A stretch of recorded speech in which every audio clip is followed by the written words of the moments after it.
হাসরের ময়দানে আল্লাহ তাআলা যখন ফেরেশতাদের মাধ্যমে আগুনের শিকল দিয়ে টেনে জাহান্নামকে হাসরের মাঠে এনে দাঁড় করাবে, মনে করেন এখানে আইনা রাখবে, আমরা সবাই তাকাবো, এরকম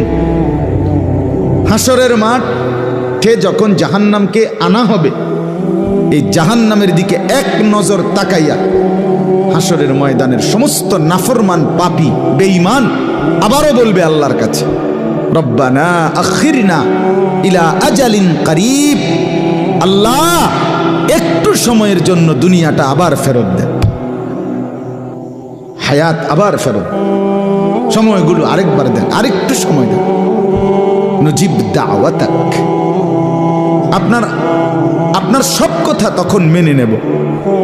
অনাত্তাবিউর রসুল, আপনার রসুলদের আনুগত্য করব। আল্লাহ বলবেন না, না বান্দা, এখান থেকে কাউকে আর ফেরত দেওয়া